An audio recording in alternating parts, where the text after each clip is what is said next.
Bonjour Aurore Berger. Bonjour. Une minute de silence sera respectée à midi dans tous les hôpitaux de France pour rendre hommage à Karen Mézineau, l'infirmière poignardée lundi. On a appris que l'assaillant avait un lourd passé psychiatrique. Est-ce qu'il y a eu des défaillances dans le suivi de cet homme âgé de 59 ans qui s'était déjà montré violent à plusieurs reprises, je rappelle?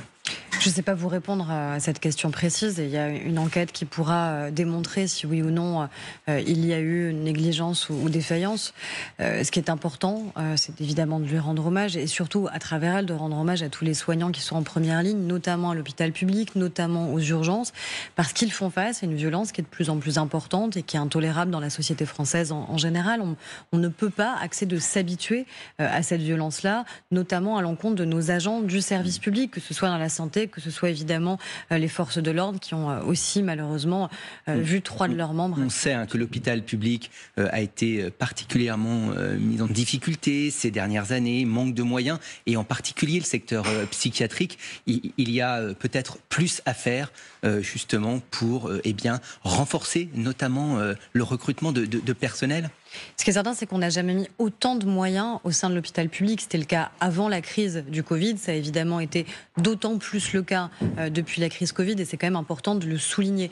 Important aussi de souligner l'engagement de celles et ceux qui travaillent, que ce soit au sein de l'hôpital public ou dans la médecine de ville. Parce que notre système de santé ne peut tenir que parce qu'on a justement plusieurs jambes. Encore une fois, public, privé. Et c'est comme cela, c'est cette alliance-là qui pourra évidemment fonctionner. Il y a eu la revalorisation des rémunérations de nos soignants, tous les soignants et même le personnel non soignant de l'hôpital public, c'était nécessaire. Il y a ce travail qui est en cours, vous le savez, pour l'augmentation de la rémunération de nos médecins libéraux. Et je pense que c'est à la fois la question de l'attractivité des métiers, mais l'attractivité des métiers, c'est pas que le salaire, c'est aussi la reconnaissance que l'on doit avoir dans notre société par rapport à celles et ceux qui s'engagent, encore une fois, dans l'ensemble de nos services publics. Alors justement, la reconnaissance de ceux qui s'engagent pour les autres, pour les Français. Il y a aujourd'hui, à l'appel de plusieurs élus de gauche, un rassemblement organisé à Saint-Brévin pour soutenir le maire démissionnaire de cette commune qui est devenu une sorte de symbole des élus locaux victimes de violences. Et puis on a appris aussi aujourd'hui que le président de la République se rendrait demain à Roubaix pour rendre hommage aux 3 policiers tués dans l'accident de la route. Comment mieux reconnaître, comment mieux protéger ceux qui se mettent au service des Français, que ce soit des policiers, des élus locaux, des soignants, des pompiers? Alors, nous, on l'a fait d'un point de vue législatif.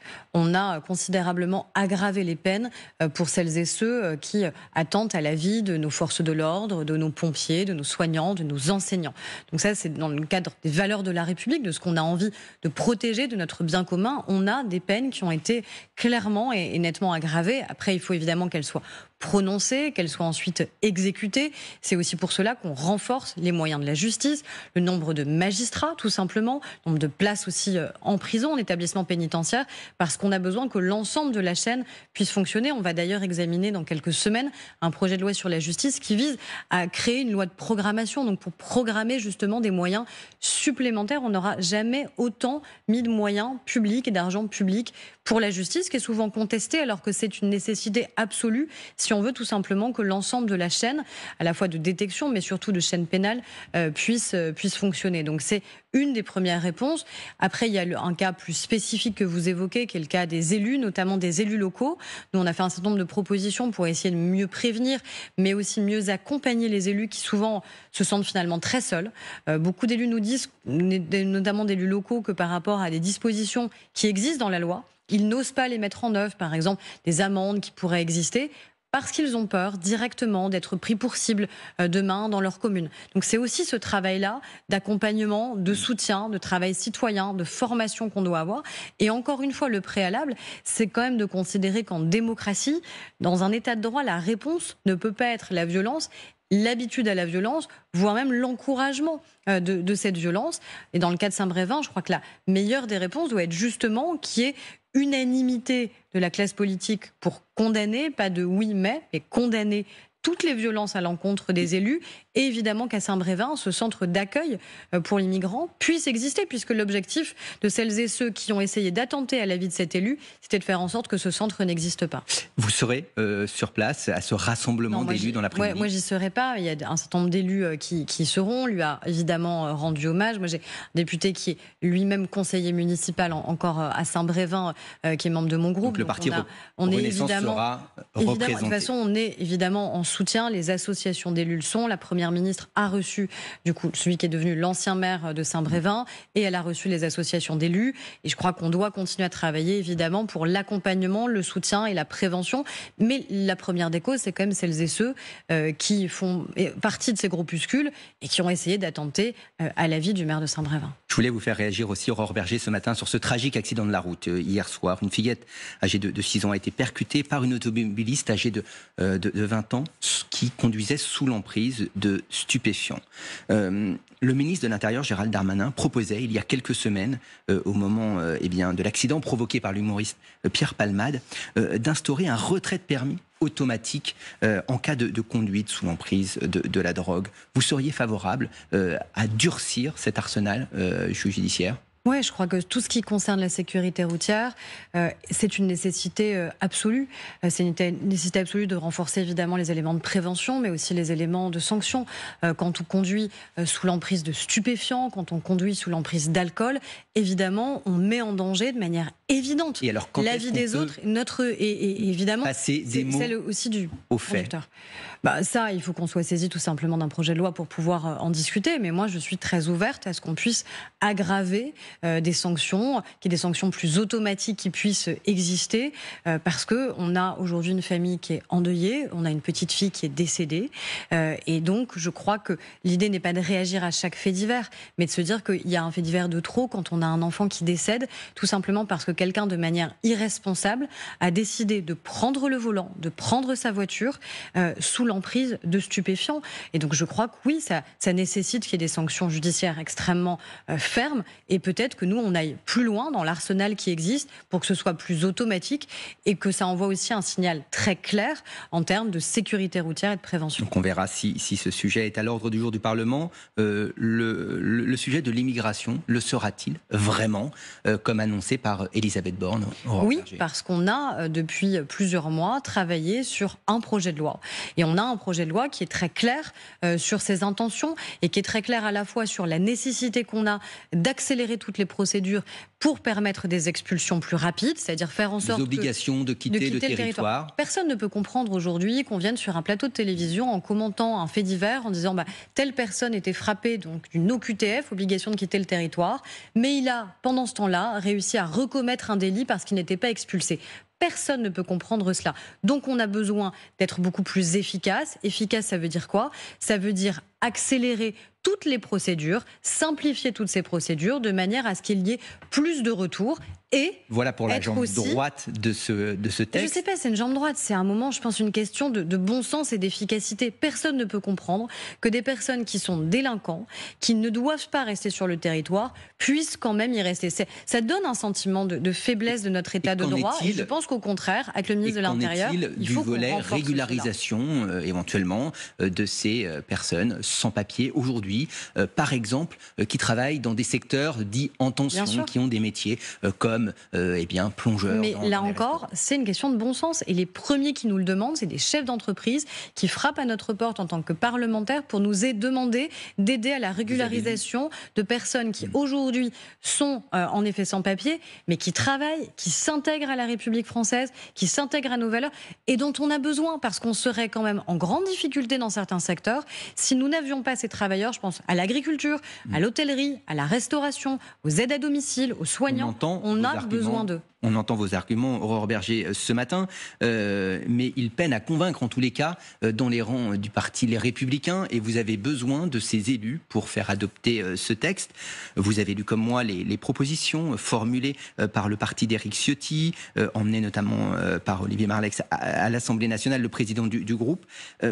Vous les avez lues, vous les jugez plutôt intéressante. Vous êtes prêt à en retenir certaines dans votre texte? Il y a plusieurs choses. Il y a une proposition d'abord de modification de notre Constitution qui viserait à ce qu'on sorte la quasi-totalité des traités internationaux. Déroger, il y a un certain nombre droit européen. C'est écraser le droit européen, ce qui est à rebours quand même de ce que la droite a longtemps prôné. Donc la droite tourne le dos on peut le faire parfois, ses valeurs, sur certains sujets, à ses valeurs européennes.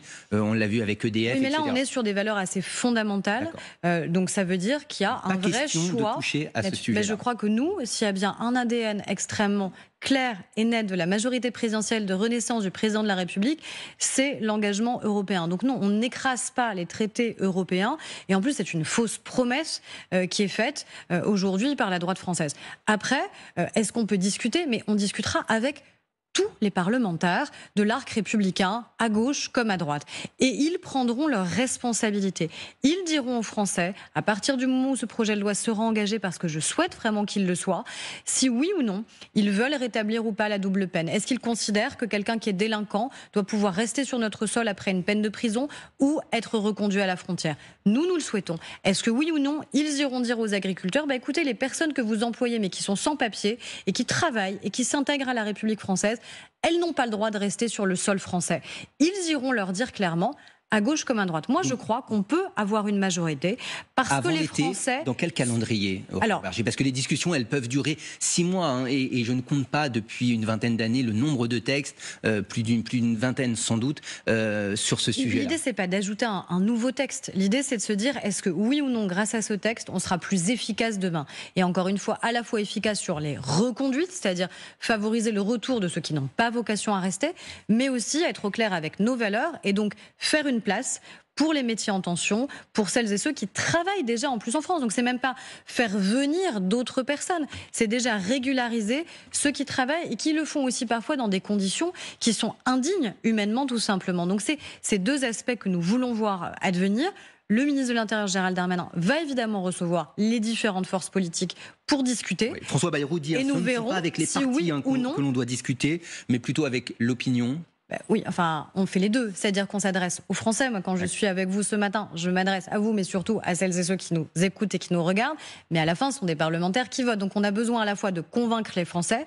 Et je crois que sur les questions d'immigration, les Français sont très au clair avec ce qu'ils attendent de nous. Et d'ailleurs, je crois qu'ils attendent les mesures que nous proposons, qui sont des mesures d'efficacité, d'accélération et de justice aussi sur ces mesures-là. Et donc, encore une fois, mettons en responsabilité les partis politiques et qu'ils viennent expliquer sur votre plateau pourquoi la loi que nous proposons ne serait pas une bonne loi, pourquoi les différentes mesures individuellement ne seraient pas efficaces. Un mot sur sur le sujet du pouvoir d'achat qui est une préoccupation des Français, le partage de la valeur au menu du Conseil des ministres aujourd'hui. Avec ce texte, ce projet de loi, l'idée est d'obliger les petites et les moyennes entreprises à verser des primes quand elles font des bénéfices. La loi ne s'appliquera qu'à partir du 1er janvier 2025. Alors déjà, partage de la valeur, ça veut dire le partage des profits tout simplement au sein de l'entreprise. C'est un accord qui a été trouvé entre les partenaires sociaux. Ça veut dire que les organisations syndicales et les organisations patronales se sont mises d'accord. Donc c'est-à-dire que c'est possible, le dialogue social, il est possible. Mais les syndicats souhaitaient aller beaucoup plus vite. Un accord a été signé. Le projet de loi ne s'appliquera pas dans les prochains mois. C'est elles qui ont demandé à ce que ce soit à partir de 2025. Si maintenant les organisations patronales et syndicales ouvrent la porte en disant mettez-le plus vite en œuvre, on sera les premiers heureux de pouvoir mettre plus vite en œuvre des mesures qui, encore une fois, tout simplement encouragent à la réussite, encouragent au travail et encouragent au partage des profits. C'est-à-dire que quand l'entreprise gagne, il faut que le salarié puisse évidemment y gagner. Donc, un rapport parlementaire recommandait une mise en application dès 2024. Mais moi, je suis totalement en faveur de ça. Moi, le parti pris que nous avons eu, c'est de dire à partir du moment où il y a eu un dialogue social, on respecte ce dialogue social. Et donc, on met en œuvre ce que les partenaires sociaux ont acté entre eux. Sinon, il ne faut pas leur demander de dialoguer, discuter. S'ils nous disent aujourd'hui, on est prêt à accélérer, eh bien, tant mieux. Chiche, allons-y le plus vite possible, le plus tôt possible, pour que le partage des profits dans l'entreprise puisse arriver plus vite. On a parlé de ces entreprises, petites et moyennes, au-dessus de 11 salariés jusqu'à 50. Pas de mesures supplémentaires contraignantes concernant les super profits, comme l'avait pourtant évoqué le président de la République. Le texte reprend le principe, mais laisse en quelque sorte la main à l'employeur le soin d'apprécier ce que c'est qu'un profit, un super profit. Vous n'auriez pas pu être un peu plus ambitieux sur ce point? Encore une fois, je vous le dis, c'est vraiment l'accord que les partenaires sociaux ont trouvé. Et donc on ne peut pas à la fois leur dire discuter, négocier, trouver un accord, et puis une fois que vous en avez trouvé un, en fait, on va complètement le changer et on ne va pas vous respecter. Sinon, ça ne donnera pas forcément envie qu'ils se retrouvent autour d'une table. Donc ça, c'est quand même le point de départ. Après, si on peut aller plus loin, moi je suis évidemment favorable à ce qu'on aille plus loin. Mais il faut qu'on le fasse en dialogue avec les partenaires sociaux. Ou alors c'est une totale contradiction, encore une fois, sur ce que doit pouvoir être le dialogue social dans notre pays. Même si le ministre de l'économie, Bruno Le Maire, répète pas de nouvelles taxations pour les entreprises. L'objet pour les Français, c'est quoi? C'est d'avoir plus de pouvoir d'achat. Est-ce que fiscaliser plus les entreprises, qui sont déjà très fiscalisées dans notre pays, fera augmenter le pouvoir d'achat des Français? C'est même plutôt un risque à long terme sur l'attractivité du pays, alors que la France a retrouvé une attractivité extrêmement nette, qu'on est le premier pays européen où les investissements étrangers se dirigent. Donc la question, c'est plus le partage des profits dans l'entreprise que de dire qu'on va venir renflouer les caisses de l'État avec de la fiscalité supplémentaire. Moi, je préfère qu'il y ait plus d'emplois, des emplois mieux rémunérés, parfois des baisses de prix. Ce qu'on avait fait de manière très nette avec Total notamment, c'était qu'il y ait un accord qui permette à la fois que les salaires soient augmentés au sein de l'entreprise et que les Français payent moins leur carburant. Ça, c'est gagnant-gagnant pour les Français, employés et consommateurs. Et je pense que c'est plus important, plus pertinent, plus utile que d'alourdir encore notre fiscalité. Un mot encore sur cette question du pouvoir d'achat. Vous proposez, avec les groupes parlementaires de la majorité, de prolonger le bouclier loyer, un dispositif qui empêche en quelque sorte les propriétaires d'augmenter. Et donc, cette proposition de loi définira un plafond, oui, en quelque sorte. Est-ce que ce texte aura une majorité et à quelle échéance aussi il sera voté ? Très vite, parce qu'on a mis en place il y a 1 an un dispositif qui plafonne la hausse. Ça veut dire qu'on n'interdit pas aux propriétaires d'augmenter, mais on dit dans une période qui est une période extrêmement sensible d'inflation, où on le sait à quel point le logement pèse énormément sur le pouvoir d'achat des Français. C'est en 20% en moyenne, mais ça peut être beaucoup plus pour certains ménages et parfois beaucoup trop. Et on ne peut pas se permettre d'avoir des loyers qui vont augmenter de 5, de 10, de 15%. Non.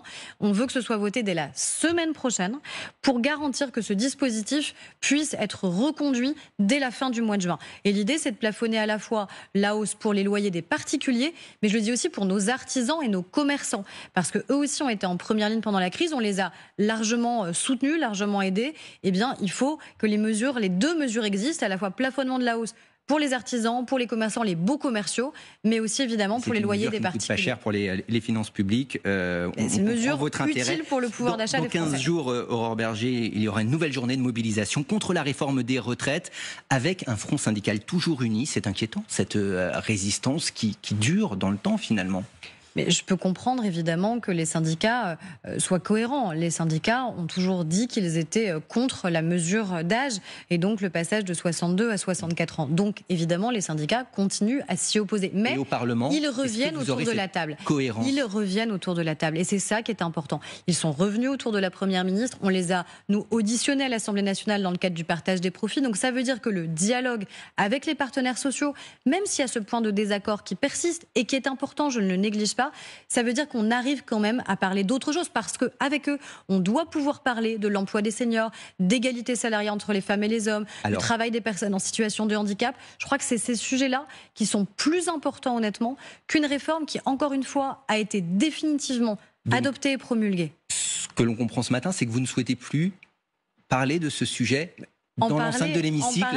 En parler, on peut. Moi, je suis prête à répondre à toutes les questions et je continuerai à défendre cette réforme parce que je persiste à penser qu'elle est la seule proposition de loi possible. Du groupe Lyot, Aurore Berger, vous m'avez compris. Est-ce que ce texte sera examiné le 8 juin prochain ou est-ce que vous allez utiliser la procédure qui le permet éventuellement, parlementaire, pour empêcher cet examen? Mais on a l'impression qu'on ferait des manœuvres pour empêcher un débat.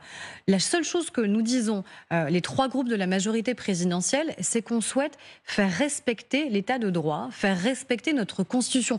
Ce qui est quand même un peu normalement la mission des parlementaires que de respecter la Constitution. Et de manière flagrante, on a une proposition... Vous savez que sur les propositions de loi, il y a un flou, un usage ou une coutume, je dirais. Oui, non mais très bien.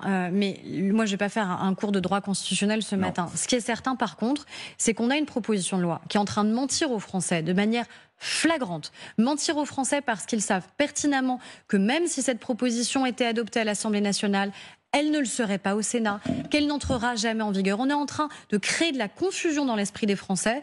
Oui, on a une réforme des retraites qui demande un effort aux Français, mais qui est aussi assez juste dans la manière avec laquelle elle répartit cet effort.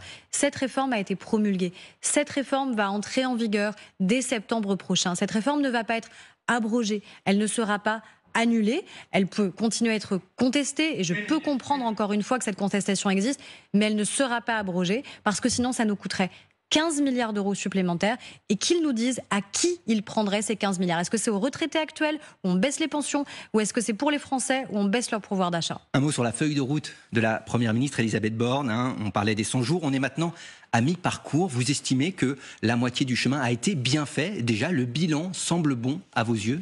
En tout cas, moi, j'ai pas l'impression qu'on ait chômé et on a continué à démontrer qu'on pouvait réformer le pays sur la question énergétique, énergie renouvelable, nucléaire, sur la préparation des Jeux Olympiques, sur les enjeux de pouvoir d'achat et de protection des Français, sur des propositions que nous avons portées, nous aussi, en tant que parlementaires, sur la lutte contre les squats, par exemple, sur la grande distribution pour essayer d'avoir des rapports de force plus équilibrés. Bref, on travaille et on arrive à avoir des majorités puisque nos textes, à part les textes budgétaires, à chaque fois, on a obtenu des majorités, ce qui n'a rien d'évident dans la nouvelle configuration qu'on connaît. Merci beaucoup, Merci Aurore Berger, d'être venue sur le plateau d'LCI. Et c'est tout de suite l'heure de votre météo, Ange Noiret. Et toujours du soleil au nord pour votre journée de mercredi, quelques orages.